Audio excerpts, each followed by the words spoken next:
Man, oh man, what a show we got tonight. I'm so excited, pumped up. First of all, I want to send out some prayers to the East Coast. My guy, K Springer. I know you're always in the building with us on engineering tip. Man, I'm just hoping that you take care of yourself. I just came through that bad weather a few weeks ago here in Nashville. I know the East Coast is getting pounded, so man, please hunker down. Stay safe. Appreciate it. Man, this is your boy, the one and only Coach Tony. We are ending this fourth season. I can't believe 4 seasons in the bag, and my engineer be sticking me in the head, Val, the voice. Johnson, she been riding along, sidekicking with me throughout the year. Season 4, episode 420, coming to a close. And as you know, for those that follow the podcast, the end of the podcast is always fan appreciation. But before we get to that, a couple of side notes. This weekend, kicked it out west. Met a lot of folks in Vegas. They own the show tonight. I appreciate you guys pulling up on me. I got to say happy 6-0, big 6-0. Hope Vegas was great. Hope you did it, big style, big Willie style, as they say. And I know your feet was hurting and everything else, but it was good to just, welcome in that big 6-0 birthday. My man, Tyrone Nesbitt, Cairo, Illinois, ex-UNLV ball player. That's how we do. And this is out from Illinois. Man, has some back situation. Wish you could have came and kicked it with his brother, but don't worry. As we say in Arnold Schwarzenegger's term, I'll be back. And of course, my niece, Chris Lavelle, husband, happy anniversary to you. Thanks for pulling up. I know you was having some knee situation, but you still kicked it. Had a great weekend. Hopefully everything was great. And then, it's just crazy because Coach Justin is on the show tonight. Pull up with his girl Michelle. Michelle just wait till the last night, gonna play some roulette. How much I should have been doing this a long time ago. We told you that already. But you had some fun. She had just came off of a foot injury, but still was able to get around Vegas. It was all dope. And then I met some people. Promo up to my guy, my boys. Met up in the Caesars Hotel and my dude, Quick Money Vegas. What's up, boy? Got you on the gram today, man. Thanks for pulling up. I told you I'm going to shout you out tonight. Appreciate y'all guys on the promo tip, man. Thanks for pushing the show, and everything. And we're going to get with you guys, man. I want you on the show yourself, talking about what you're doing out in Vegas and everything else is dope. And Pops, you know what I'm saying? Wu-Tang for life, man. I told you I had that Wu outfit on the other day, man. Y'all stopped me, man. It was pretty good. And then, I called them the 3 Sis Crew. 3 sisters from Chicago try to talk crazy to me. I can't wait to tell Val this story. Try to talk crazy to me from Lakeview, from the burbs. They was in town. It was great to see them in town from all over, Texas, New Mexico, Seattle area. And Mom had passed away. And it was the first time all the sisters had gotten back together. So that was dope. Glad to see you guys. Glad to meet. Pull up on me on the gram at the Pull Up Podcast Show. Send me a message. Let's keep in touch. I'm glad you guys did it. And last but not least, I got to say thank you to my boy Baez. Appreciate all the love. Coach Justin and I, everybody, appreciate all the love. Club Pinky Rings, shout out inside the Bellagio Hotel. Man, doing it big time. Bruno Mars on the set. Band was live and kicking it. So it was absolutely great weekend. Even though the weather sucked, couldn't believe I get to Vegas and the weather was cold. But, anyway, fast forward. Again, for all those that I met, I appreciate you. Appreciate all the love. Tonight, it's the Fan Appreciation Show on the Pull Up Podcast with your boy, Coach Tony. But before we bring out our guests, Val, you know what to do. Drop it.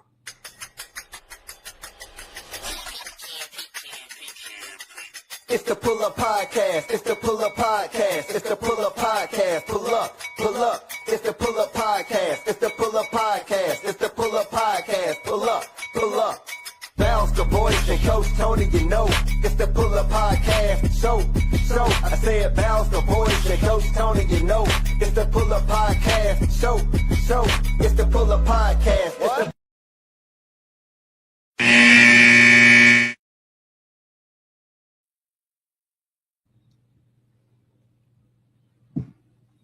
Man, it's the Fan Appreciation Show. We're out here on the Pull Up Podcast.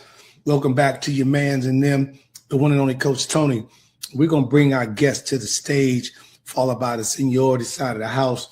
I'm going to say, please, I'm praying for you. Hope my boy, J-Dub, James Ward, my brother from another mother, flying right now from Charlotte, North Carolina into New Orleans. So hopefully everybody get an opportunity to enjoy him tonight if he can get a chance to land.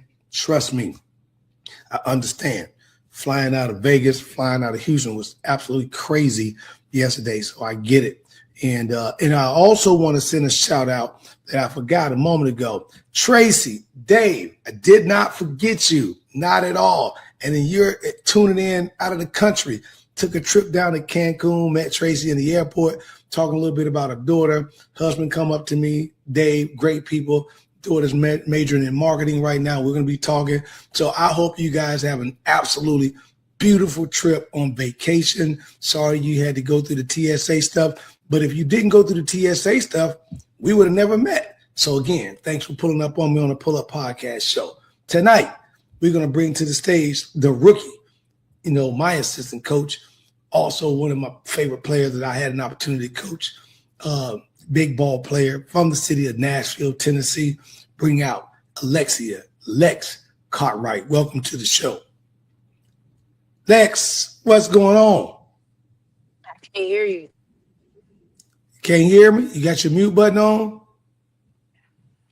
Val, we may have to do some audio on that. I can hear you loud and clear. So check that out. Check that out real quickly. Check that out. You might have to go out. You might have to go out and then come back in. Yeah. Also, secondary coming to the stage. Of course, I get an opportunity to fight with her every day. She tell me that I'm coaching too soft, and I ran them through the gutter, as they say, through the mud. And then all of a sudden, I started coaching this year, and I became lighthearted. But I love my girl to death. Wherever I go coaching, trust me, she's coming with me. She's just that important to my staff. Bring on Kiana Briscoe, as I call her, Bisco. What's going on? What's up, Coach? The Siggy Rose in his ass or something. Yeah, How you doing tonight? I'm good. How you doing tonight? Man, I'm about to stop paying you so much money. You got a nice chair. Your chair nicer than mine. Yeah, you funded it. I appreciate you. see how she do me, everybody? Man. And then we're gonna bring the vet to the show, my boy. Man, we like my nephew. We've been kicking it for the last 6 days. Bring to the show on his second show, third show, his fourth show. He a vet, none other than Coach Justin Allen, player development coach. Jay, what's up, baby? Man, what's happening, man? Glad to be up in here. Where the first time it's gonna be the young folk against you. You had your old heads beat me down last time, so I see. I'm still gonna hold my own. I'm gonna hold my own. And just like Coach Justin said, shout outs in the audience right now. Yvonne Sacred said, "What's going on, Lex?" Lex having some signing issues. We'll get to that. You in good, girl? Yeah, I'm good. I can. All right. I'm like, what, baby? I thought maybe you still had a flip phone or something. Man, stop playing. No, Man, I'm ready. We everybody ready. To the Fan Appreciation Show. For those that don't know, let me explain to you real quick for those that's listening. If you got a question, please put it in the tagline so Val can throw your questions up. Juju, I see you out there. As my man, I had met Juju Briscoe. You love her, young lady. Met her all the way down in South Carolina. We're at Myrtle Beach. Met her in a hotel. And she popped up and we started talking and doing some things. I've been helping her out. And her mother just sent me information, and I just bless God. She's losing her sight, but wants to be a ball player. She's a freshman playing varsity with limited sight. That's just amazing. And she stays in touch with me. So we're going to continue to help her out. My niece, Christine, what's up? Good evening. I see you out there. Hey, I hope you've been putting some ice on that knee since you got home. You know what I'm saying? But listen, everybody go around the room real quick, and we're going to jump this off in this first quarter. We talked a little bit about the USA. I'm all about that red, white, and blue flag. And man, did the hockey team put on for us this weekend. I got an opportunity in Vegas while I was in the house put a little something down on it. So I got to figure out how to get my ticket because they actually won the game. So how did it make each of you guys feel, besides being a proud of American, but knowing that our men's hockey team just won the gold medal for the first time since 1980? Now, we got 3 gold medals to put this thing in perspective. Bobby Orr and the guys in Hull, old Chicago guys, 1960, the controversy against the Russians in 1980, and then, of course, 2026. But here's the funny part about it. I'm going to play yesterday's date, including 2026 in the Pick 4. Why is that?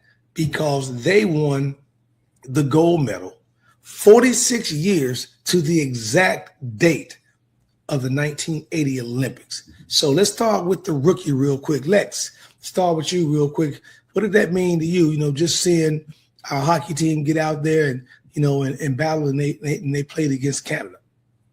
I feel like it really just shows their determination and their gut feeling, like getting back to it, especially in the championship. Had to fight their way back and then just finishing the goal all the way through. So starting off strong and knowing their end goal and sticking to it at the end, I feel like that shows true determination and like having your goals to begin with and like starting off. Like you have your plan and then following all the way through and then you got your goal at the end that you wanted. So. Oh yeah. I like it. I think they did just that too, because there was one of the things that USA doesn't do well in Winter Olympics. And I'm gonna have Val put stats up in terms of the medals we got. Briscoe, what did you think about it? I mean, just about the same. It's monumental.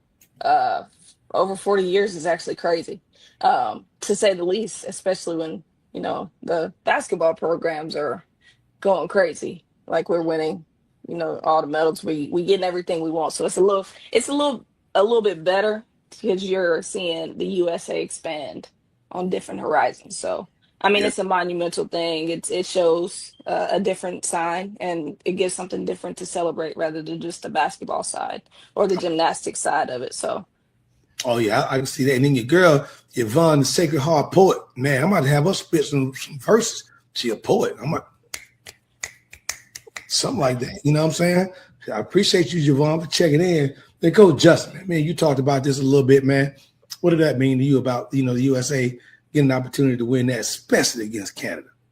I'm gonna get to that, but before I do, since it is in honor of Black History Month, got to give shout outs to Miss Layla Edwards. Yes. For not only making history, but Black history on that, and the first ever woman female to actually win gold for the USA. So shout outs to Layla Edwards first. Didn't even know.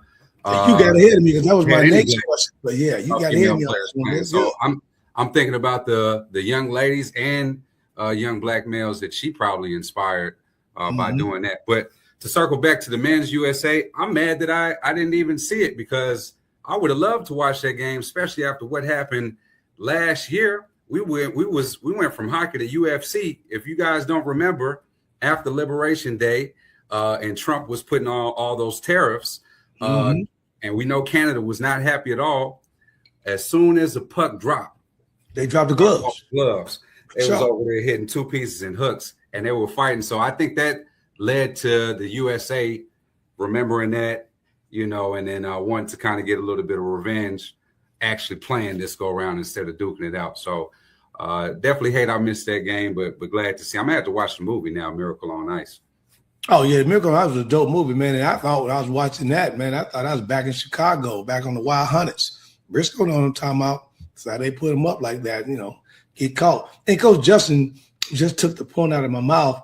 You know, you're looking at on the men's side of the house, overtime, 3-3 tie, and Jack Hughes get an opportunity to score that goal. Of course, the brother coming and missing tooth and whatnot, so you got to get some dental work. But what they say, you're not a pro in the NHL unless you got a missing front, because that means you ain't playing hard enough. So that was good to see that he was able to score in overtime with an assist from Zach Werenski, man, and it was just great to see the men come back and help the United States with the gold. And by the way, it's the most gold medals that the USA's had in Winter Olympics ever. So, you know, I know Briscoe had a good point that we expect them to win basketball and everything else, but there's other sports in the state and this country that we do. And I was just so glad to see it. That Val put up the medal counts right there. The U.S. took second this year, 12 gold, 12 silver, 9 bronze, 33 medals. And, of course, everybody know what happened to Lindsey Vonn, right? So the question around the room is this. Should she have skied or not? I know she was trying to set a precedent for the older Olympians trying to compete, but, did she take someone? Somebody asked me this the other day and wanted me to talk on the podcast. Did she take someone else's spot selfishly, or did the U.S. think that she would compete and out of respect trying to get her that last goal? Briscoe, let's start with you there. I mean, in my opinion, yeah. I do think she should have competed, but when you get that big, views go a little bit different. You really gotta weigh your odds, I would say, Mm-hmm. as to if you're going to or not. So, I mean, in my opinion, yes, this is a competitive sport. Well, all of them are competitive, if you ask me. But I mean, just gotta do it. Okay. Justin, what do you think? You're gonna have to brush me up. I'm not too familiar as far as for what happened before she had the accident, so I'm not too familiar with. I just saw that the gruesome injury had happened, but I didn't know. So Lindsey Vonn is our most decorated skier in history for the U.S., and she was trying to make a comeback at 41 years of age. She had already had 4 months ago. Unfortunately, she just had a knee surgery on her left knee. Yeah. With previous year an Achilles that was torn. So she's coming off an Achilles, then coming off a knee injury. She trained. And from what I was reading and going over is that, the doctors give their know-with-all. Of course, they got to give their approval and everything, but you're training inside of a training facility. You're not training live on a mountain. And then the U.S. say, hey, are you good? Of course, as an athlete, what are you going to say? Yeah, I'm good, coach. So she competed, and she started on that downhill slalom, hit a turn a little bit too fast, overcorrected, and tried to protect that left knee that was operated on and hit the right knee and blew it out. So now she had to get airlifted off the slopes to get in surgery on her right knee. But I will. Can I say that she, even with the prior injuries, she's made some pretty decent comebacks. So I mean, I can answer with that because I've had a few shoulder surgeries and the setbacks still don't matter. Right. So I mean, if you ask me, yeah, like just because you blow out one knee, I mean, granted, yeah, it looks bad because she blew out the other one, but Right. I mean, an athlete is an athlete. Yeah, I know how that goes. Lex, what you think about that? I'm gonna say I agree with Briscoe because coming from an athlete who had multiple surgeries and trying to get back into it, you're gonna want to get out there again, especially when you training. You're gonna get that confidence inside of yourself and to get back out there, especially if this was her last run and trying to get that gold or just compete one more time at that competitive level. Yeah, I would go out too. So, like she said, it's just unfortunate that it didn't go in her favor. So. And I'm gonna just add a little now that I know the backdrop to that story. If it would have worked out, she would have been getting all the praises. And someone who is already that prestigious and then already had all these accolades, it's like you got to let them do it. And as far as with a player, we all think that we could do things that sometimes we may not, everybody else may not think that we could do, but we know our body. Same thing with what's the chick name? I think Nancy somebody from the WNBA, that 50-year-old player. Yeah. They had that 7-day contract. Yes. And she just wasn't scared to do it. So she didn't have the fear. It would have worked out. No, it is. They don't want to, because the word retirement is in your front of your forehead. You're not trying to hear that right now. You think you still got it, and it's crazy. And speaking of that, we're going to take a first quarter break. For those that want to make sure that you advertise with us, make sure you hit me up on the gram at the Pull Up Podcast Show so we can talk about put your business on advertising during our breaks, and we'll be right back. Val's pay a couple of bills. We'll be right back to the Pull Up Podcast Show.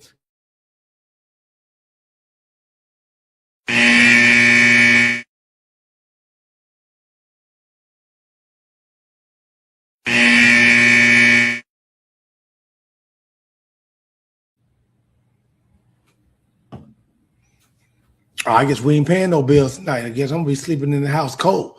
But we're back in the second quarter of the fan appreciation show here. You know, got Coach Lex in the house, Coach Briscoe, Coach Justin, got Stella. What's up? Checking in. Say, what's up, Coach Sony?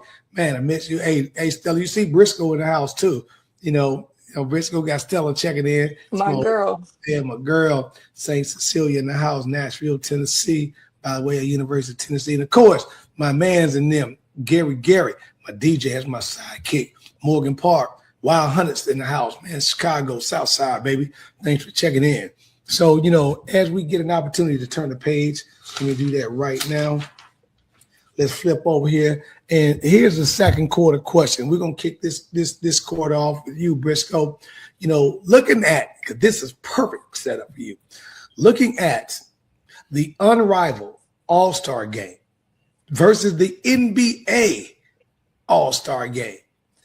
The question on the table is, did you like what the WNBA did with Unrivaled, or did you watch and like what the NBA did on Saturday's All-Star? Briscoe, let's talk. You know where I'm going. The Unrivaled game for sure. I mean, I keep saying they're expanding the league like crazy, and they've only been around for a few years. So, and I mean, my thing is, you know, I know the NBA is starting to switch things up as far as, you know, with them playing the USA team and things of that nature. But I mean, you can't beat what Unrivaled is doing right now. Like, there is no bigger hype than what they got going on right now. So, I mean, I'm going Unrivaled every time. Okay.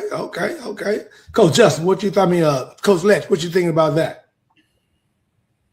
Think as far as right now, the women they competing, whether it's for fun, like at All-Star games, in the games, like during the regular season, they gonna compete. So that's what they coming with, like competition. They competing, really getting it out there. With the NBA, I think they nothing bad. They still competing, but I think they just having a little bit more fun with it, especially in the All-Star. They more lax with it, but right now, I like the Unravel too. They showing they still competing, whether it's for whether we on a break or not. Okay. Coach Justin, what you think on the follow up with that? Oh, shoot. Coming where I'm coming from, straight out of Vegas, I like the fact that these ladies are betting on themselves. You know, I still give credit to Breonna Stewart and Nafessa Collar for even putting this league together to really put all their talent on display to say, hey, we deserve to be paid more. I love what they did with that one-on-one tournament, which was really dope because I didn't expect Chelsea Gray to win it. You know, with her being on the later end of her career. Busted up Paige Beckers. And then had to finish out with Elisa Gray. But don't forget she handed some buckets to Kelsey Plum too now. Yeah, she had to do up Kelsey Plum as well. So that was actually pretty fun to watch. And I would love to see if they had bring that over to the All-Star weekend side on the NBA side of the game, you know, seeing them go one-on-one. But definitely, I'm going with the Unrivaled, you know, as far as them betting on themselves, and hopefully that thing grows. But as far as for the All-Star game with the men's, keep it. If that's what you got to do to get them to compete, keep doing it. You only got to play a quarter anyway, so you know why not go all out? I wish they could, you know, maybe. Because they had the two USA teams with the world, if they could figure out a way just to USA versus in Europe, basically, yeah. I don't know, figure out a way to get it with two teams, because you see how the old heads, man, they had nothing left in the tank in that last game, and you know got. I know, like when we playing pickup in the gym, I got y'all first couple games down the stretch. I'm trying to get a sub. Yeah, that's you only got about one in you. Hey, watch yourself. That's him. That's him. Yeah, and I'm gonna foul you. And I'm going to still drop off. Hey, Briscoe. Hey, he be calling them fouls. Ain't nobody even touching him. So blew on him like this. Hey, man, just one of my players and tripped me. She done tackled me on the floor, and then they laughed at me. Man, I'm like, what's a foul? Hey, Briscoe, I know he be cheating. I know he do. Man, but I'm telling you, I think you guys are all on point. You know, and Gary said the women come to play with less pay and don't take days off. That's dope, Gary, because that actually leads into what I'm about to comment on. You got the WNBA, kind of as Briscoe said. You got these people recognizing. Y'all already know my favorite college girls ball players, Juju Watkins. That's hands down. I don't talk about nobody else. And to see this young lady, not even 22 years or 21 years of age, She's already have a stake in a purchase of the Unrivaled League. That's crazy. And she's still in college, amongst a few other things, that's going on. But then you got to look at Dawn. What the hell Dawn's doing in South Carolina? Asia Wilson, Aaliyah Boston. She got, Alicia Gray. She got all these pros that are coming out of South Carolina and handling their business and doing everything else. And to see Chelsea Gray, as you said, Justin, to not only win, but she was down. She was down like in both games, all the games. As a matter of fact, that first set of that last game against Alicia, she got skunked 0-7, because they got the skunk rule in. You don't score before I get to 7, you're done. If not, we play to 10. So she had to come back. And I love what she said in her interview. She was like, I had to figure out, do I want to step out here, try to play the jump shot game and this and that, or straight up go at her and be physical? And when she felt and saw that she was able to be a little physical. Now, what I liked about that too, now I don't know about you guys, I don't know how they was calling fouls, because a few of those are on my end was good fouls. But I love how you playing for 250,000. You got to play through that slap. You got to play through that push, that grab. And I love, if it wasn't something I was shoving a person out of bounds or down, then they was letting them play. So the question is this: if the NBA, and I want you guys to make a comment in the section too, if the NBA had an 8-man format, all right, eight people, and we make it fair, the NBA don't get a chance to choose. You put up a telethon for the people, right, the fans to vote. And the fans to vote the top 8 players in the NBA that they would like to see play. And then you build a round robin, 4 on one side, 4 on the other side. So you got to win the Elite 8, Final 4, championship game. Looking at that format, who would be your 2 players that you would think in an NBA format like the Unrivaled? And let's up the ante for the men, because they got the paper. Play for $1 million. Because think about it. The women played that game. Do you guys know how much Chelsea got paid? Yeah, 250. 250,000.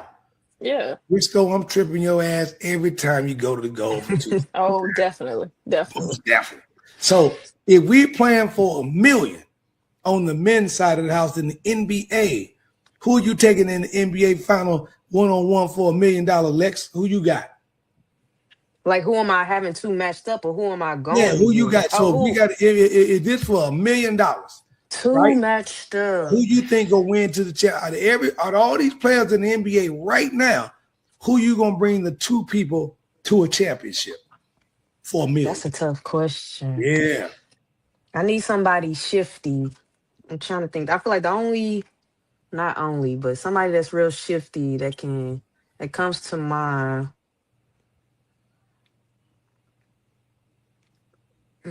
What's his name? Cooper for Cooper Flag? Yeah. Okay, so you taking a rookie from Dallas. Oh, okay. him and Wemby would be nice, a good little matchup. Okay, so you got Cooper Flag, the rookie, and Wemby, who's the quintessential. I feel like Cooper, he real like shifty. He can get after he real versatile. Wemby versatile too, but I feel like he like more logical with his like how he playing. He just gonna like use his strong method every time, like going to the rim, trying to attack the basket with it. Ooh, I like that. Oh, okay. Briscoe, who you got in a championship run in the NBA for $1 million? Somebody go hate me for this one. Uh-oh. But I'm going with Anthony Edwards and SGA. Edwards. Okay, I like that, man. I'm going with Anthony Edwards and SGA for sure. Ooh, why you picked them? I mean, they play a different ball game. I mean, they know the game. At SGA, he's just an all-around player. He's smarter. His IQ is crazy, but, and I don't know. That's been my guy for a few years, so I'm going to for sure take him over most.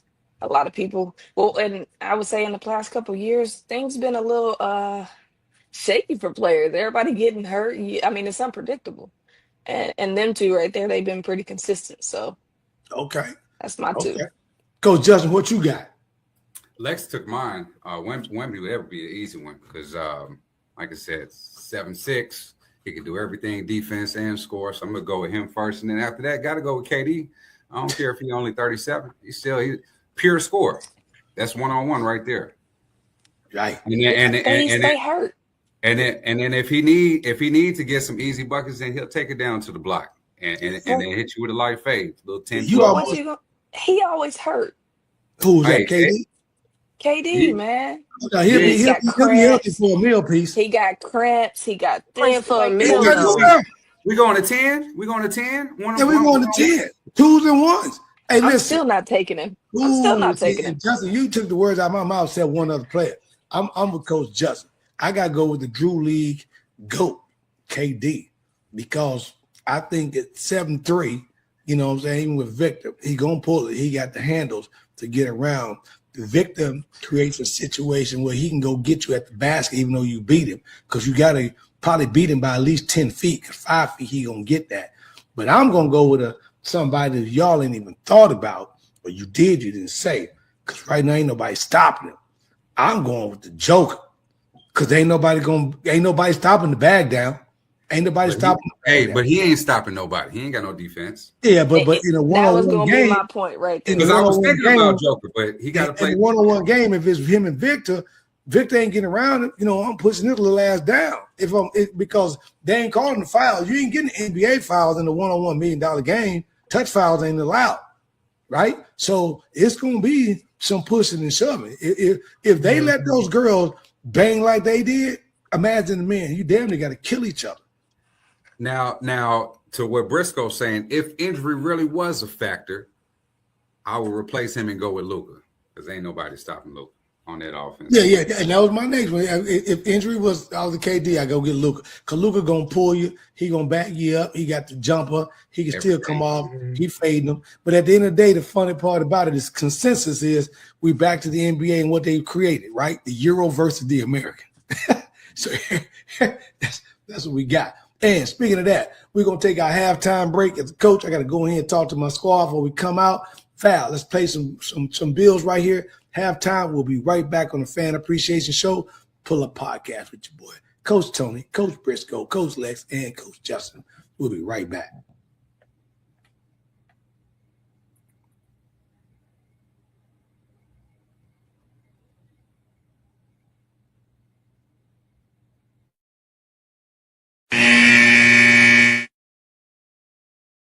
It's your boy, the one and only Coach Tony, right here in Nashville, Tennessee. So make sure on March 28th you pull up on me. Why? Because I'm partnering with who? The Big Baller Brand and The Rise will be presenting the National All-Star Game here in Nashville, Tennessee, 2:00 p.m. We're going to have the middle school game, 4 p.m. the high school girls, followed by 6 p.m. the boys All-Star Game. Don't meet me there, but beat me there. Are you a small business owner looking to grow? Introducing the KeySpot mobile app. I'm Cynthia McAllister, owner of the IT company Quality SAP. Since 2016, we have been supporting small businesses and help them promote and share their businesses, services, and events across the country. KeySpot is more than just an app. We are a network providing community. KeySpot, connecting communities and supporting small businesses.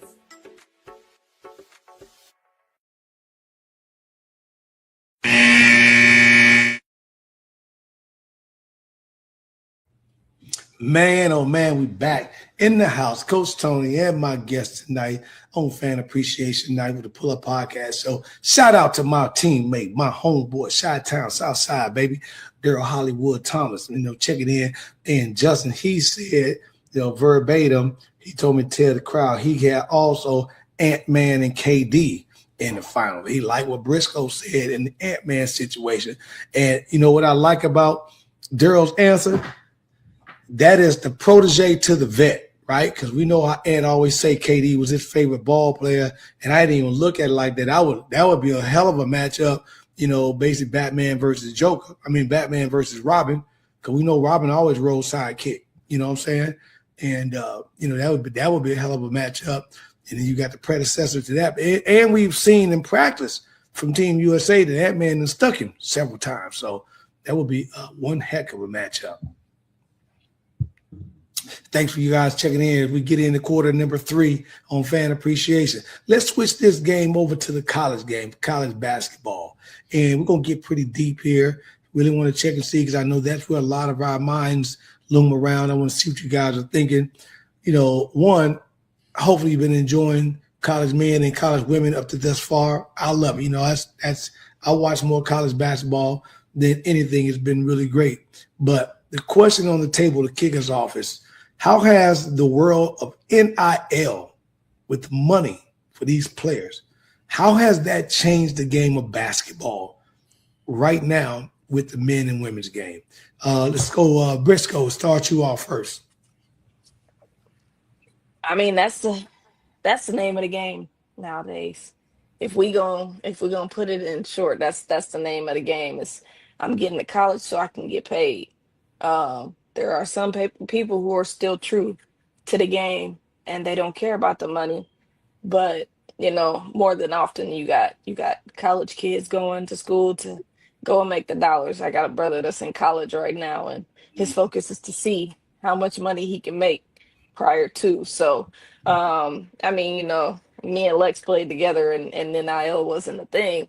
It wasn't as big. Let me not say a thing, but it wasn't as big, and all we had to do was focus on the game and play and get better. So, I mean, within a few years, it's a different game. It's a different game all the way across the board. So. Yeah, and I 100 agree with you. And looking forward to getting my boy TJ, Troy Johnson. You know, everybody see those funny videos he posts on the gram, and I'll be sending them out to Briscoe doing practice. He talk about whether you're a coach, whether you're a player, or you're a parent. And he going to talk real talk. So as we coming up on season 5, I got TJ on the line, and look him up, you know, on the gram at 3T Workouts, and check him out on the gram. Lex, what do you think about that in terms of the NIL change the game? Because like I said, both of you and Briscoe is just recently outside of that. You know, I tell my mama I'm mad at her because shit, Tony should have been my daddy. I should have been the kid. Because the way I'm looking at this and the workout I had, man, I definitely get paid. And Briscoe, you hit it on the point. For those that don't follow Deion Sanders or listen to him, Deion put this great 2 years ago before all this stuff blew up. And he said, if you want to become rich and wealthy, go to college. You want to make a name for yourself, become famous, go to the pros. Yeah, I agree. I feel like Briscoe said, you got those some people who like really in it, like the money's just the icing on the cake for them, but they really going like working, going after their career as far as like wanting to play ball or whatever they looking forward to. But once they started I feel the NIL process, I feel like it stops some people's like productive state. Like they already know they're gonna get paid, they just got to show up. So like, I don't know. I think they just be like doing stuff sometimes, but you still got those some. But I feel like it was a way that like you got to perform like it is in the pros, because it's like it's the same thing. I feel like now in college you just got to show up. You ain't really got to really work for it as much. Yeah, and I think you hit a good point right there. They showing up. The problem is ain't nobody talking about how many people still left in the portal. I know Coach Justin and I talk about that all the time. You know, everybody's trying to transfer, get out. You seen like TCU had a good run last year. And then they turn around and said all 15 players was in the portal, like off the entire team. Kansas last year, the entire team. You know, it's ridiculous.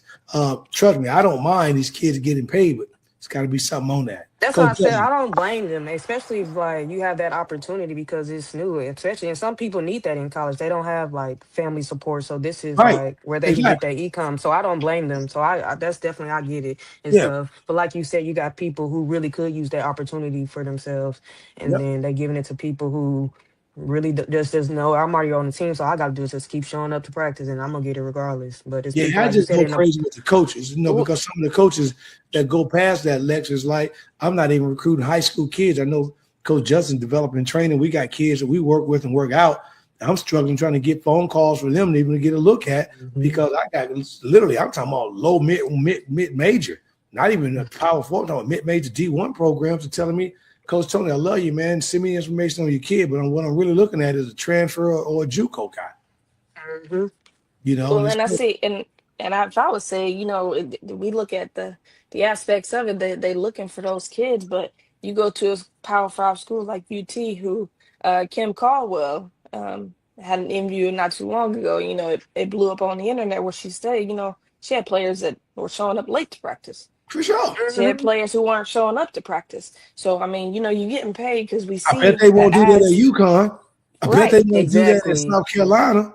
So I mean, you know, you see the ads, you see the, you know, all the interviews and things that they do that they're posting online as far as like their NIL deals and things of that nature. But you know, are you really here to be here? How many ads have you seen Sarah Strong in? The AZ Hmm. Fuds, the Right. Caleb Blakes. Just tell Justin. I mean, you got to look at them, and then you look at schools like Tennessee, who is a historic school, Mhm. and they can't even get the kids to show up. Right. So, I mean, So, Justin, what you thinking? For the players, it's cool. I like it. You know, I get it. It literally is a full-time job being a college athlete. So for them, I get it. But from a coach's standpoint and just a purist of basketball, I don't like it. And it's definitely changed not only the game from the college level, but even down to high school level. So now with TSSAA, and they have their new transfer rule, they're seeing these college kids leave after a year and go bounce out to somewhere else. I got a couple of kids right now that are already thinking about transferring in high school. And I'm like, you actually kind of got a decent opportunity here. So I don't like that aspect of it. And then just when you talk about the growth of an adolescent woman and a man getting into true adulthood, it kind of lets them off the hook, because you may have a coach that's probably in your ass and telling you exactly what you need to hear. And you may not be getting the playing time that you think that you may not get, but there's certain things that they see and they do know, and you got to be able to handle that constructive criticism and just play. And now when you're getting paid, you know, $250,000, $500,000, like Lex was saying, it gets you in a place of complacency, and you're not really putting them extra hours in the gym how you should, you know, because you like, shit, I got a couple stacks I can go ahead and just blow off with. So that part of it kind of waters it down. And on top of that, you already have certain athletes that were just blessed with that gift, and they never really had to put in as much time anyway. So what does that do when they start getting a quarter of a mil, $500,000 on top of not really even having to put in that work? And like Lex said, coming from families who had never seen a quarter, we already know in the hood, right? You got $10, $10 and $100, $100 to $1,000. Then I see the big man walk around with 10. Then I was seeing us got 100 stacks in the car. You're like, wow, that's a wow on you. And I think with the NIL, that's the piece that's wowing people, because what a lot of these kids are doing is they're playing off other guys, right? They're seeing Justin getting paid. Or what's happening a lot of the times, I'm talking to some of my coaches and my contacts, is they're going to high school with these guys. And then all of a sudden, you know, they said, man, I said, dog him out in practice. But you jumped early and the kid stayed. And all of a sudden the kid that stayed's gotten better. And now you've got the NCAA who's lost control, who is literally taking advertising or, you know, or bite from the G League. And these kids who are saying that they just came out, like Alabama had a doggo, you know, jump in. They let him play for 2 or 3 games. Then they just kicked him out, right? Then you had another kid that's down at BYU that did the same thing. They kicked him out. So, I mean, where does the bus stop? And NCAA, you know, they're pissed basically because the college football told them to go kick rocks, and CFP don't give them any money. And they know that they make all of their money off the basketball, because March Madness is the #1 bet sport worldwide for that 6-week time period, and the NCAA makes most of its money there. But what happens is that these kids, a lot of these kids deserve the money. Now, the hard part about it is you got 20 million, 20.5 is given to, in Bristol, we don't even have the Power 5, but it's Power 4 because the Pac-12 is gone. But I give each of you, every one of you guys are ADs on this call, right? I give you your 20.5 million. You now have to budget for your school to get that money, to see where that money is going to be allocated. And we already know the football program is going to probably take anywhere between 45 to 55%. Then it's basketball men, basketball women, and then it flows baseball, volleyball, softball, wherever.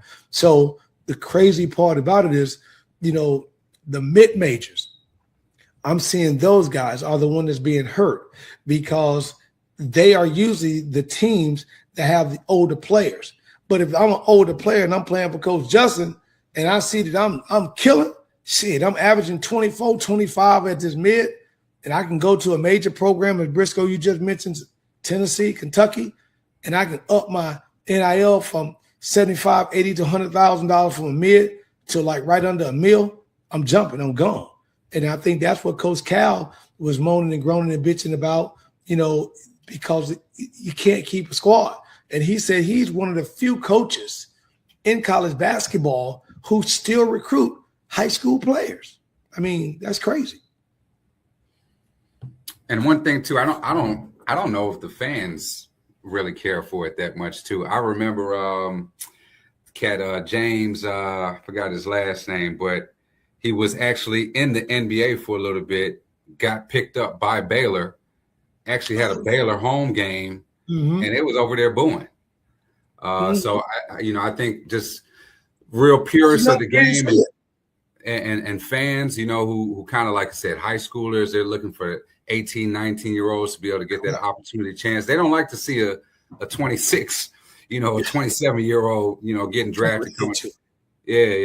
So that's the only thing about. Now, the positive thing about that, though, you're going to see more college kids staying 4 years. We see it with Flau'jae Johnson right now at LSU. Yeah. She easily could have left, her junior, maybe sophomore year. Carson Beck, he's damn near senior citizen. He was 27 years old. Hey, he pulling the Pavia right now. Pavia get paid, I'm going to get paid.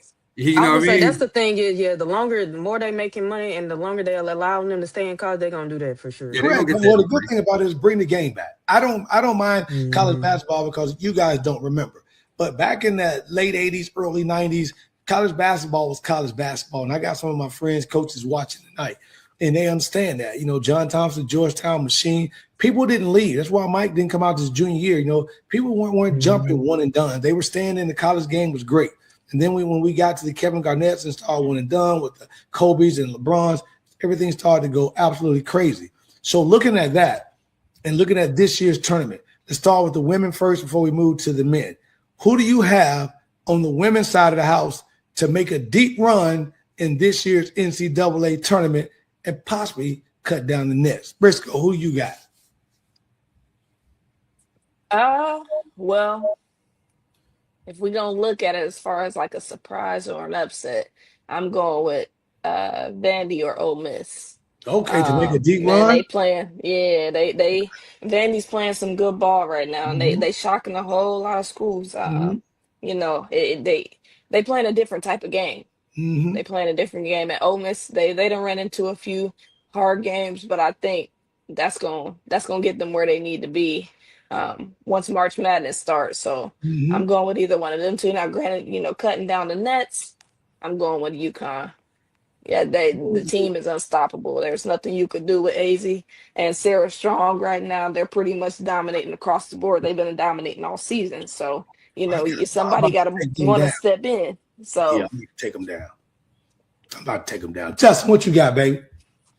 Yeah, as far as for Cinderellas, there's no such thing as Cinderellas in the women's NCAA. That's just my personal opinion. Yep. But if I was to do one, I'm just going to be biased and just throw out Ohio State because I'm always rock with Jelani. You know what I mean? Nashville's on. I'm just going to throw that out there. Ainsworth High School. There's no such thing as Cinderellas on that side of it. But what I agree with Briscoe, definitely UConn. You got two players that they're the top five in the NCAA women's side of the game with those two, AZ and Sarah Strong.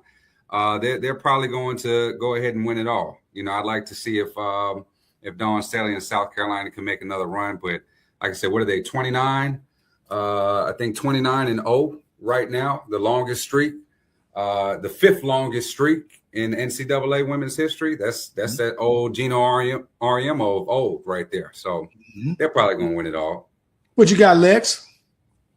Briscoe took my Vandy been doing their thing this year. Vandy been doing good. I'm gonna either say for going on a good little run, Vandy, and I'm gonna say Texas. Texas been hooping too. Texas been hooping. I like them. I like Booker. She's real nice. I like her.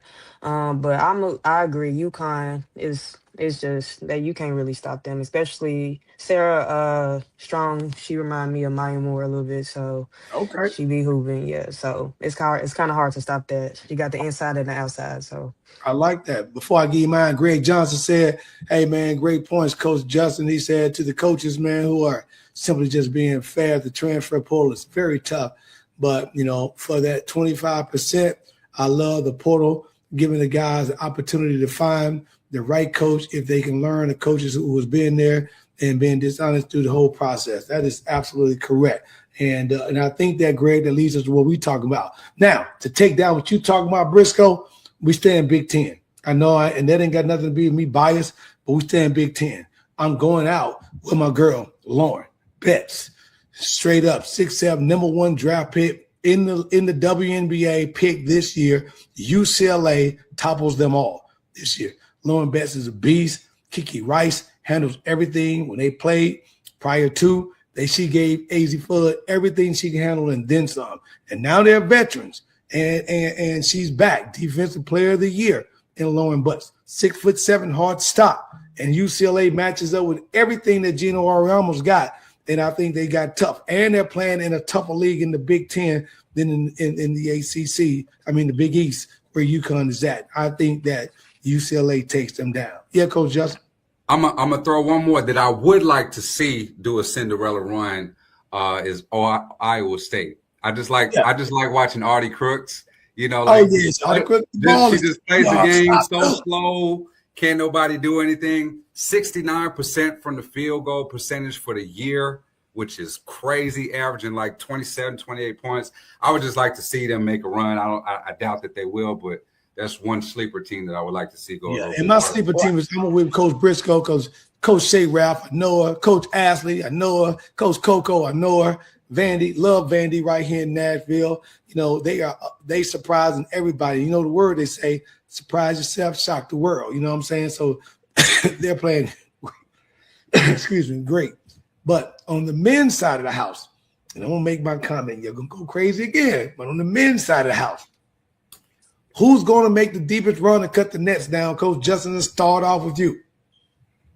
Bias, I'm going with Houston. It's just I love Coach Sampson. They've made the Elite Eight at least past 4 or 5 times in the past like 7, 8 years. So I just love Coach Sampson. So I would like to see them do it. I think it may be Duke or Arizona though. Okay. Okay, Lex, what you thinking? definitely go say as far as Arizona winning. They had some couple trips ups the last couple games, but Arizona been playing good. Um, who's I was gonna see to do a good little run. Oh, I also say you stole my Houston. I like Houston. They always do their thing. Always got something, yes. They always go crazy in the March Madness when it comes to that. But I think Duke gonna win it all. Gotcha. Briscoe, before we make your point and I make mine, let's take our third quarter break. We're going to come back with the fourth quarter on a pull-up podcast because I'm going to tell y'all who's going to win it all. We'll be right back, Val. Let's pay this last bill of the night. We'll be right back. Fan Appreciation Show, the pull-up podcast show with Coach Tony.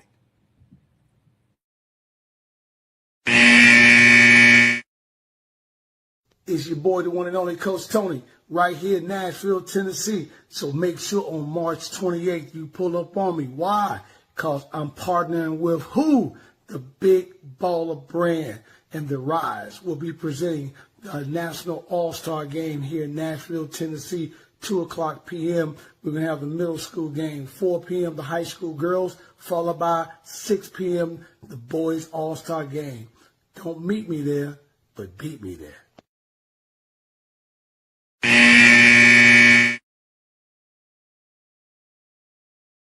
Man, welcome back to the Pull Up Podcast Show. We were talking about who's going to make a deep run in the men's side of the house. Briscoe, it's that you. Who's going to make that deep run on the men? I got to shock the world. I got Michigan.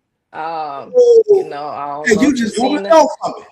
I mean, if you look at it, I watched them play a pretty decent game with Duke the other night, and I mean, if you got Duke sitting in that 1 seed and they really giving it to them, I mean, I'm not too too much of a Michigan fan. My family is from up north Gotcha. in Michigan, but I'm gonna take Duke. I'm sorry, I'm gonna take Michigan over Duke for sure. Oh, okay. I got you. And my Yeah. boy Hollywood says, when we were talking about NIL, he's long played overseas. He agreed. They just, people are just showing up. It ain't like they were showing up to practice like we did back in the day. So instead of putting the groundwork in, they playing light and they're just trying to transfer and go somewhere. Now he thinks that the Big Ten always choke in the Final Four. But Hollywood, baby, how me and you grinding for 40 years right now. Nah, I'm rolling with my boy, the one and only Coach Dusty May. Love Dusty. Been knowing me and Dusty go way back to the La Tech days. He was just a youngster coming up in the game. I love him. I keep in touch with him. And by the way, Coach Justin going to tell you, Coach Dusty, Carter Webb, keep him on your prime. Carter Webb, Walter State, Community College, Knoxville, Tennessee. The kid is ready. Prime to come in. I think he can help you guys out big time. But Coach Dusty, and Val can put them pictures up for me as well. Coach Dusty has got Michigan ready. I think that what he's done with the Michigan Wolverines, with point guard Elliot Cadet, he's playing. He's a floor general. He's doing Namari Burnett. Burnett is the big 6'5" wing that plays off the wing. He's a senior, very experienced doing what he's got to do. And then one of my favorite players is Yaksha Lundberg.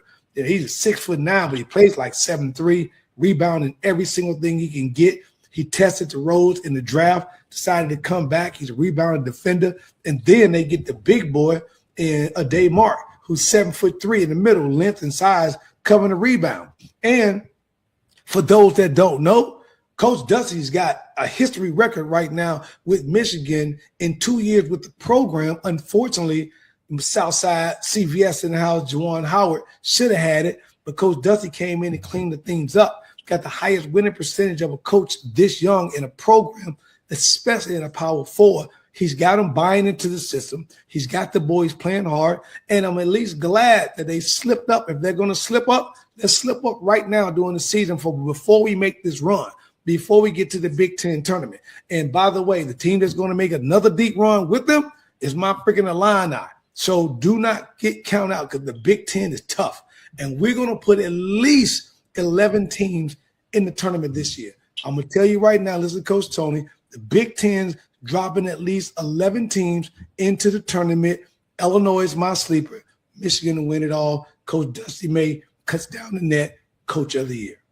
So who's your Cinderella as far as for Illini? That's my Cinderella, the Illini. It can't be no Cinderella if they top 10. I'm talking about somebody who. Oh, you talking about like somebody deep? Oh, my Cinderella that's outside of that top favorite. Oh, I'm gonna give you one right now. You're not gonna believe it. St. Louis. St. Louis is playing some ball right now. They're gonna be tough. St. Louis is going to be a problem in the tournament, and I think they'll probably fall on that 10-5 line. And Coach Justin, or they may even fall that 7-12, and you already know that 7-12, 10-5. That's always an upset. And I think St. Louis. And if it don't be St. Louis, you know who's got the most experience that can do it? Coach over at Yale.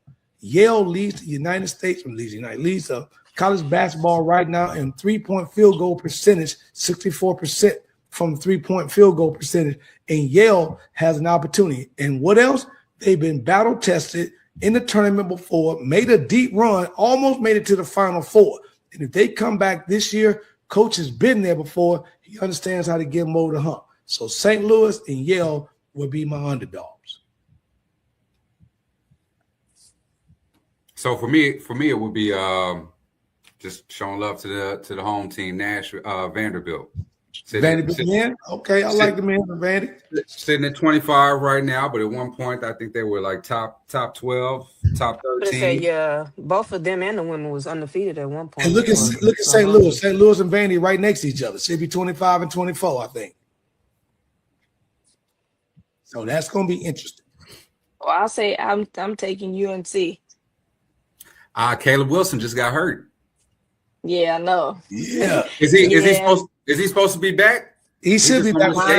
They played Louisville tonight. They were up. They were down by 16 in the first half, and they went on like a 17-2 run. They had a lead going in the second half. So I like Caleb Williams too.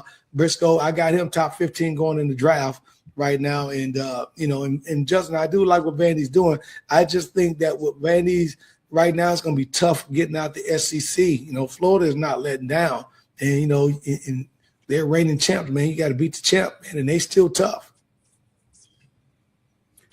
Well, I mean, who else they got? They got Alabama and Arkansas.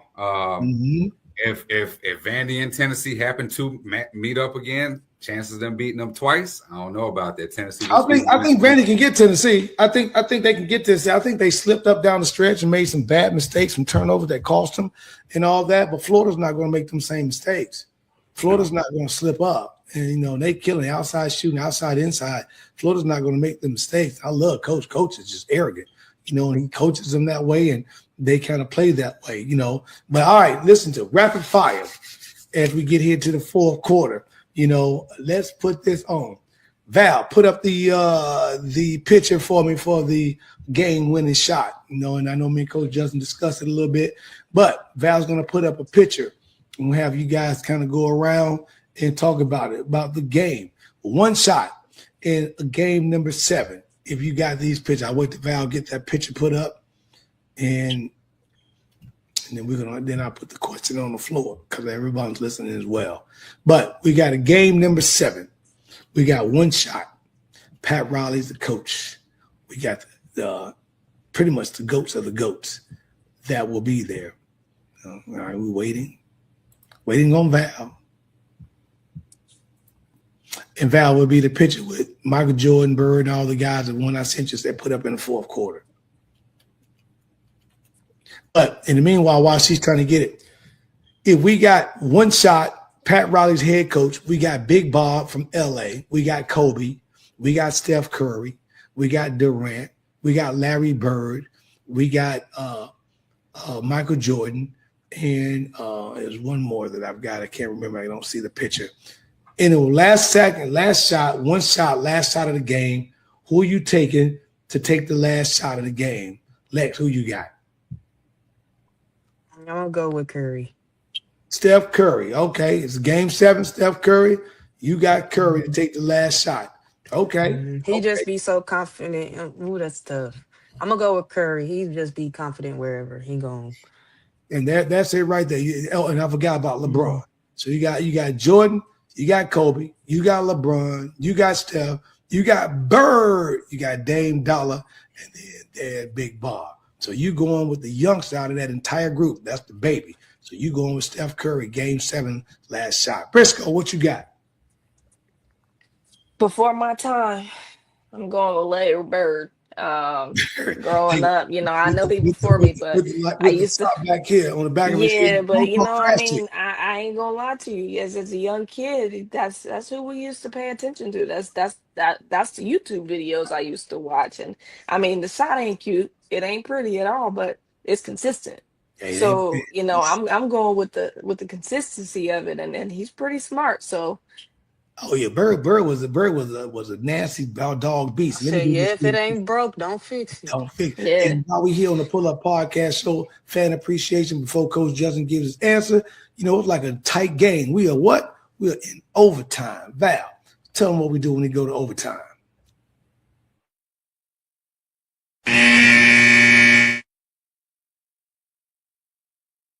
Man, back here on the fan appreciation show, Coach Justin. Who you got? You and I talked about this a little bit. Who you got taking that last shot? And you guys got to remember, I know y'all throwing people. It's Pat Riley coaching. So key word, one shot. So that's the most important key word. So out of all them dudes, it's easy. Big Shot Bob.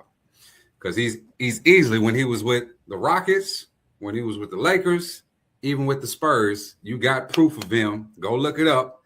Actually knocking down one shot left, game 7s, and advance them to the next round. So just off of that, alone with the last word being one shot, I'm going to go with Big Shot Bob, follow with Briscoe. After that with Larry Bird, he's played in 8 of them. I believe he's like 6-2, 7-1 or something like that in game 7s. And then after that, got to go with Jordan and be my 3.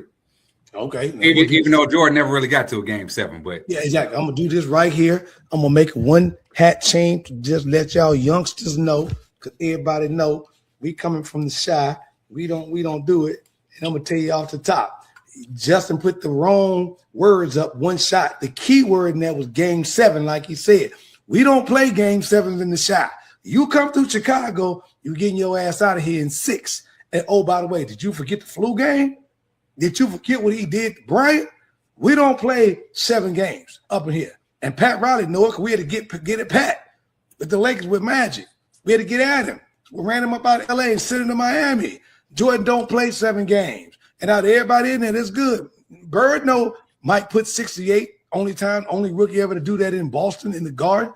Kobe's big brother, Kobe learning, watching tape. LeBron predecessor trying to see. Steph already know what's up. He just get at Jordan on the golf course, but he knew he can play against him out there.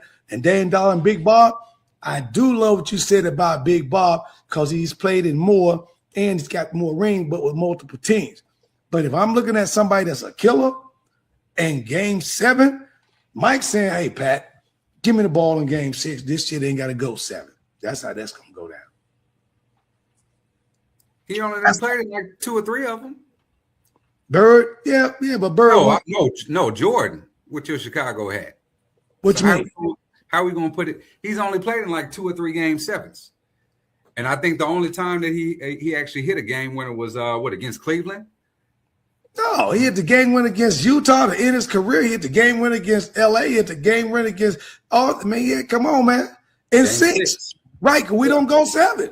We don't know how he deal with the pressure in the game 7. We don't know that. He might start acting like LeBron at the free throw line. Because the pressure was in game 6, though, Coach Justin. The pressure was in game 6, so we didn't have to get 7. And that was only because Phil knew, hey, we're gonna win this thing, share the ball, do what you gotta do. But down the stretch, we throw the playbook out the window. The play is on the timeout. The ball gonna go to Jordan. Michael make that decision, whether he takes a shot or he kicks it off, just like we played Phoenix. What did he do? He knew he was gonna draw the crowd. He told Steve Kerr, you ready to become a superstar? You bet I am. Mike kicked it to him, ball game. Steve Kerr becomes a superstar. But if I'm taking a last-second shot and I'm Pat Riley, the only player not in this picture that Pat Riley will put the ball in is who? Magic. Because he had that much trust in Magic. But to take this shot, old school, Pat Riley's going to probably either put Jordan or Kobe up there with a Bird underneath, like you were talking about, because he loved Kobe that much. Love Kobe that much. Now, Val, do me a favor. Put that Dawn Staley picture back up, the one that she had a 500 win for me.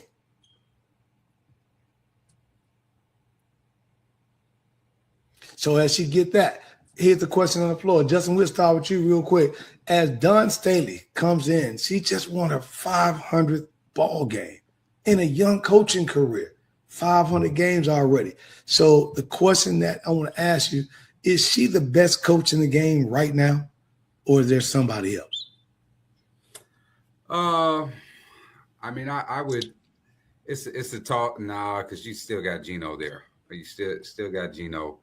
Not gonna go above him. You know, okay. especially what he's doing right now, bringing him back to that 2000 to 2010 era where they just dominated, and it was just her. You know, him and Pat Summitt. Still got to go with Gino. Got to. Briscoe, what you thinking? I'm going with Dawn. I know we looking at the basketball side of it, but she's doing it on the outside as well. She's producing kids. She's I mean, I don't know how many people seen the videos, but they played at Alabama, and you know, there was a couple kids wanting autographs, and she actually signed to Alabama basketball. So I mean, she's showing up in different ways. Also while showing up on the court. So I mean, I get it, you know, Gino's doing what he got to do there, but Gino ain't giving it outside of the game. So right. I mean, I'm looking at the well-rounded, and I mean, she's black, she's a female. How many of them is really giving that kind of energy at this moment, and it being consistent? So I mean, I'm going with Dawn on this one for sure. Well taken. Lex, what are you thinking? I agree. I feel like she's just in a league of her own. She does her own thing. She has her own style of how she does things, and like Briscoe said, she does things very impactful on and off the court. Like people, like even like older people that I talk to, just speaking that just love the game. They just talk about her and how she is as a person. So just to be that impactful with not only just things with anything other than basketball, that's something that like people can talk for like years after this. Yeah, yeah, and Coach Richardson, I hope you listening tonight. You know, Don's very good friends. I'm gonna go with the three of you guys as well. I think Coach Don plus Justin. The only thing that Gino ain't got, Don got that Gucci contract, man. Man, hey, she dressed out every That game. Gucci contract, Justin. Man, You know, a with the couple, hair of her own. you know, a couple pair of house shoes, and me and you just to change your mind. But yeah, I think Don, 500, young in the game, quickest to get there, and Briscoe touched on something. If you look at the last four WNBA championships, Asia Wilson top of the key, right? She's already got those. You look at Leah Boston coming through. You look at Chelsea Gray. I mean, you just go down the line and just look at the pros. Now, don't get me wrong, Gino has done that, but if you had to rewind the clock probably 8, 9, 10 years ago for Bird and everybody else who came through UConn and down to Taurasi and all that. But I think right now in the game, I think Briscoe, you're right. She relates to the young kids. I mean, I've been out there with me and Coach Johnson's been out in the summertime with AAU, and to see Don Staley in the house watching a boys game stunned me. I'm like, wow, but maybe she knew somebody. But she's just out there. She's relatable. She's down to earth. And I think that when it's all said and done, depending, and it's going to be based on this next question I'm going to ask you guys, it depends on what happened with that. And that question will she hold the most wins when she retired? When she's done in South Carolina, will she have more wins than Gino Auriemma, who's already passed Summit and Tara Vanderveer from Stanford? Will she have the most wins? Briscoe, what do you think? It's close. I will say, she's getting all the kids that she wants. She's building the program into what she wants it to be. So I mean, if not, she gonna be pretty close. Now I'm gonna give it to her. I'm definitely gonna say yes. I do say that uh she's gonna surpass everybody if you ask me. She's Wow, young okay. I and like that. she's still got a whole lot left in her. Well, if she I can makes see it. 30 wins a season, she definitely will. And that's what I'm saying. She's getting those number one and number two kids. She's producing kids. She's getting top transfers. So I mean, she's getting up there pretty Yep. quickly in a really short time. So I mean, Gino did what he had to do, but is he gonna be able to sustain that before he retires? You lose an Azy Flood in a couple of years. You lose a Sarah Strong. Are Yep. your newcomers gonna be able to sustain that high level of play like Don is? So I Yeah, mean, he's gonna lose 2 or 3 at the same everybody time. wants to go to South Carolina. Yep. Everybody wants to go to South Carolina. Yep. Kind So of like what everybody want to go to UConn. And Justin, just to back up, my boy Hollywood said a moment ago, he also got South Carolina women as well. And he also took Jordan for the same reason. We finished in 6th. So that's just the old heads just chiming in right now. But on this Dawn, will she have the most wins of all time when she retired? Justin, what do you think? Yeah, no, absolutely. Because she hadn't even been. She's less than 6 years, ain't she? No, I think Dawn is what, maybe 9? 9? She's something like that. Yeah. She definitely will, because I think Gino is a little under 1,300 wins. Yep, a little under 1,300 over Tara, and but he's been there. What is he? 40 years? 40 years at UConn, something like that. 38, something like that. and he ain't got too many left. Nah, he ain't got too many left. So what I do like about Gino develops coaches, because Vanderbilt wouldn't be having a run right now without who? Coach Shay Ralph. Love Coach Shay and what she's done. She's a Gino, protege, and he's developed that, and she's bringing that same UConn fever to Vanderbilt in a different color. So so you think that Donna topple him out? Okay. What about you, Lex? I agree. I feel like she still got a lot left in the tank for her, and like I said, she's impacting kids and young black kids on and off the court. So like they just want to be around her. She's a leader. Like she got people gravitating towards her. So just the impact she's having on kids and yeah. And I didn't know she's only been there for I thought she'd been there for like 12. But Yeah, yeah, she yeah. fresh. She still got a She's lot to under a go. decade, being there. Now, here's the big question for all you guys. And Coach Lex, I'll start with you again. Will she become the first ever NBA head coach? That's the key. Ooh. I feel like if she would want to do that, accomplish that, I feel like she could if she really wants to. I feel like she on the aspect and like focuses on the women's side, but I feel like if she really wants to do that, switch it over after she accomplished everything for the women, she can do that. I feel like she had that drive and stuff for to be able to do that for sure. Okay, Briscoe, what you think? Um, I'll say no. I'm gonna go with a solid no because I don't think that is what she is looking for. I know it was talk a few years back, but she has the opportunity. I'm sure some of them teams they'll get rid of their coach now to let Dawn come and be a coach, but I don't think that's her passion. I think she likes the game as far as the men's side to watch, but her passion is on the women's side. So I'm gonna say she gonna stay with women. Oh, okay, Coach Justin, what you thinking? I mean, anything is possible, but I don't see it. I mean, like I said, just going towards what she has a real interest in is, developing women in that lane, Yeah. for sure. And like I said, what was it? Was it Coach Hammond who was assistant coach on the men's side for a little bit? Coach Hammond, Coach Becky, yep. Coach It's Becky Hammond. with Pop down in San Antonio. Yeah, so I don't know if we've actually had any other women in the NBA sides her. So that's a tough uphill battle. If she wanted to, I believe she could, but that would be an uphill battle. I mean, but I don't think that she has the passion to do it. Okay, well, I'm gonna throw a horseshoe in the whole game. I think that if she doesn't get to the numbers on the women's side of the house, I think with the interview and the interest that she just had this past season, I thought Briscoe was going to allude to it. She just interviewed with the Knicks, and the Knicks was going to bring her on board. They really love what she's gotten, and she came in.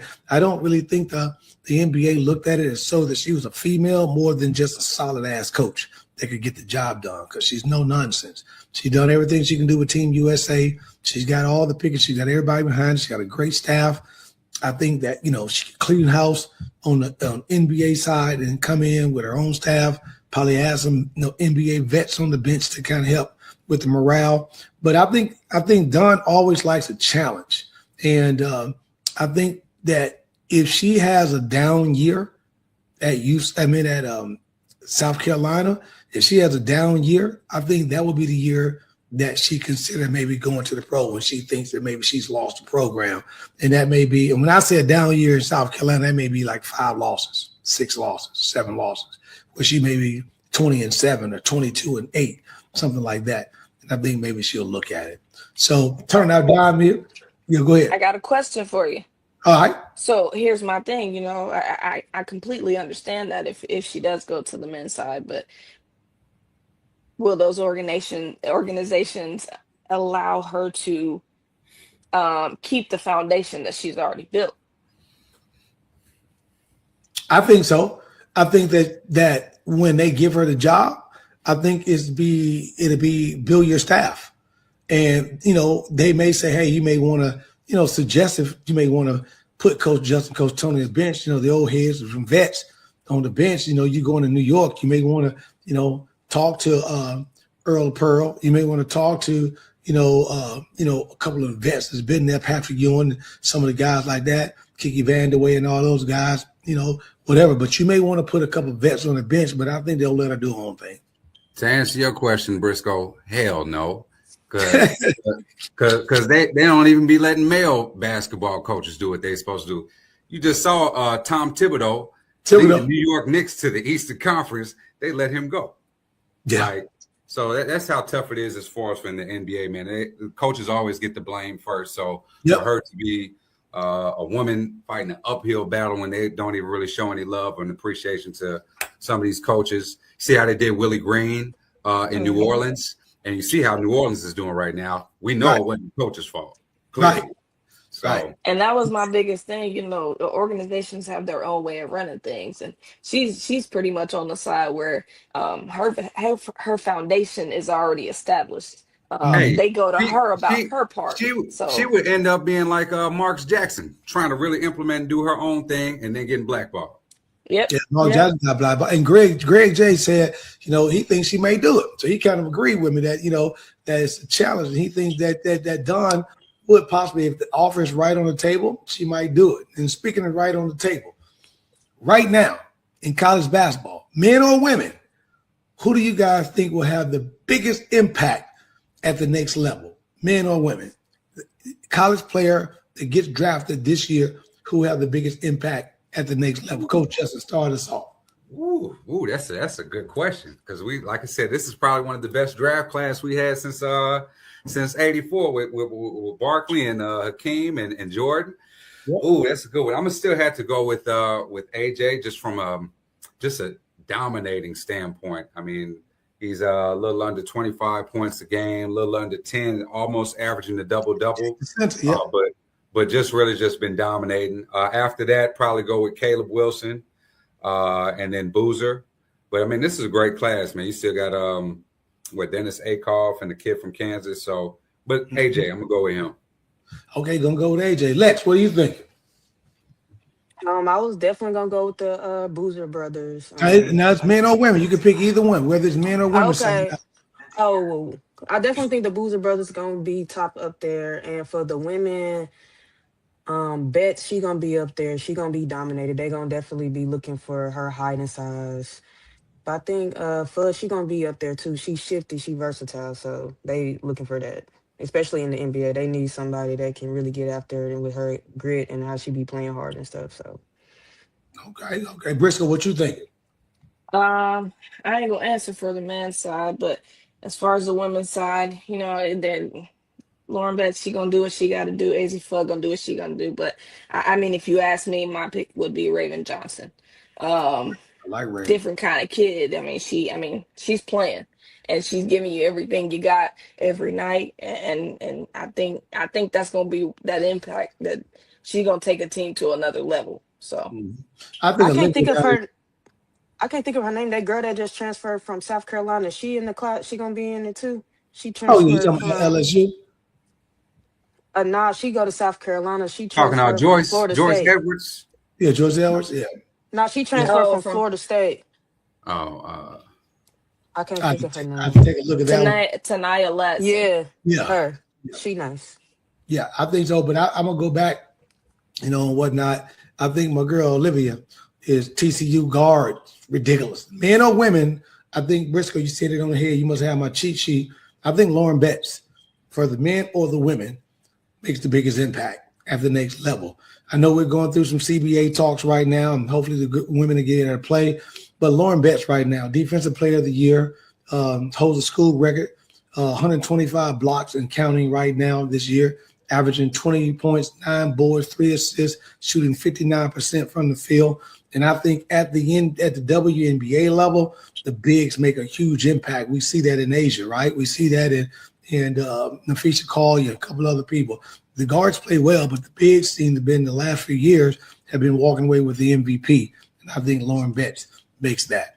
And the final question the other night on the table before we wrap up this fan appreciation show. Tough question. In the NBA, who is your player of the year and why? Let's start out with Lex, the rookie in the house. I'm gonna go with Wemby. I feel like he really been showing his all around, like how he play and stuff. He really been getting after it. He showed like when they down, like his toughness in the game, and they can depend on him when it comes to tough shots or making a tough decision plays. I feel like he been showing like he can actually compete and stuff. Okay. And Greg just said, man, he got an opportunity to see Duke at the United Center come to the Chi and play, and Cameron Boozer is the deal. I think so too. I love Cameron Boozer. Just a couple of little quirks I've seen in this game get shut down. DeSanta Justin was talking about that from BYU. I saw him have a couple of bad games, stuff like that. And Lauren Betts, to me, she's just been sturdy, along the way. Briscoe, who you got for player of the year in the NBA? Biased decision. I'm going SGA. Okay. I'm going SGA. I mean, SGA plays how SGA plays. He don't switch his game up regardless of who you play. Okay. So I'm that's who I'm going with this year for Oh, sure. okay. Justin, what you got, baby? Lex took mine with Wemby. So outside of Wemby, I'm gonna have to go with Jaylen Brown. You know, everybody thought that they would have been probably sitting in, middle of the pack, maybe, bottom 8 without Tatum being there. But the fact that they still sitting in number 2 goes to show you how really valuable, he is. So Jaylen Brown is going to be my player of the year. Okay, this is why I got Briscoe as my assistant coach sitting on the bench, because he thinks too much for me and whatnot. I'm an SGA again. I was going to go with Joker, because right now Joker's got ridiculous triple-double numbers. Just me and you always talk about that. He's averaging 30, 12, and 11 right now. Problem is the Nuggets are down, and he's coming off that injury. He's got the highest BPM right now in the league in terms of metrics.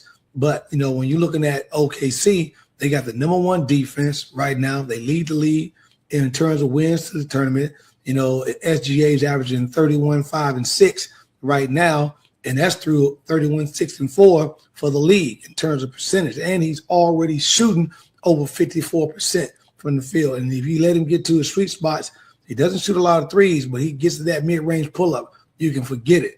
I think that if Oklahoma gets to the Western Final and wins it, I think SGA again is crowned player of the year in the NBA again. So, by the way, and this has been absolutely great. Lex, you guys on the floor, if y'all want to make one last comment about the show tonight, anything you want to ask or say, the floor is yours right now. No, I just appreciate y'all having me. It was good. Now, I appreciate you being here. That's for sure. Tune in to the Pull Up Podcast. Man, you better stay tuned in. That's what you better do. Coach Justin, you got any last word for the peoples? No, man, always shout outs to the Pull Up Podcast, man. One of my favorite podcasts on Mondays, and definitely always enjoying getting a little bit of feedback about sports, especially on the women's side. I love the fact that you always get some topics on a either bi-weekly basis, showing some love to the women's, getting us a little bit more info on that. Oh yeah, man. I think the women, right now doing some big things. I appreciate you shouting out hockey with Edwards, Julia Edwards, Layla Edwards early on hockey. That was excellent, and things like that. And man, I just appreciate you 3 stopping through. James, J-Dub, hope you got to New Orleans on time. Tony Tone out shooting his video, doing his thing right now. PR Visuals, got to throw him up in the air, just coming out of MTSU doing his thing right now. And looks like Johnny Pratt got caught up, went to a game or something right there. But hey, man, I appreciate you guys pulling up on me. Now, next, we got the Rise NIL. We are revamping my website. We've locked in. I merged with Out the Win. We've got some brands that's working with us, and I've upped my athlete representation over the last couple of weeks. So I appreciate the kids and athletes that signed into the Rise for allowing me to help them unleash their potential and make the earning that they can with brands. And as we do that, we try our best to help those athletes and the brands maximize their earning potential on both sides of the game. We make sure we match the athlete and the brand together, which is a good situation. If you want to learn more, make sure you tag into www.rizenil.com. So leave me some information at info@therise.com, and I'll be sure to follow up with you. And for those that don't know, as we do our thing here in Radio Land, or not Radio Land, but Podcast Land, my co-host is riding tough with me on Tuesday nights on Interludes Talk on Tuesday, Val the Voice Johnson, who dropped a brand new book called A DJ Saved My Life. Scan the QR code, get your paperback, and make sure you ask Val to autograph a book for you. And upcoming on tomorrow, for those that want to jump into our entertainment side of the house, we got none other than Ted Williams III that Val will be interviewing. And of course, he's from the Shy to the 16-9. That's how he does everything. We always putting out Chi-Town people out and make sure we pump them up. So for Black History Month, make sure you tag in to Val the Voice on Interludes Talk on Tuesday, 8 p.m. Central, 9 p.m. Eastern, 6 p.m. on the West Coast. And then also, the Pull Up Podcast is going to take a quick little hiatus. We're going to bring it down so we can revamp the show, get my new guests. I got a lot more new guests coming up for season 5. So we're going to be down for the next couple of weeks, and we'll be back mid-March. So make sure you stay tuned in for the reruns and the rebroadcast for 5th season. Man, can y'all imagine I'm on season 5 already? Justin, you told me it's going to take me about 5 seasons. You said it. And we're on our 5th season. We're starting to grow big time. Hey, as we get out of here, everybody put them deuces up how we do around here like that. I appreciate you tuning in to the Pull Up Podcast, but we now got to say peace.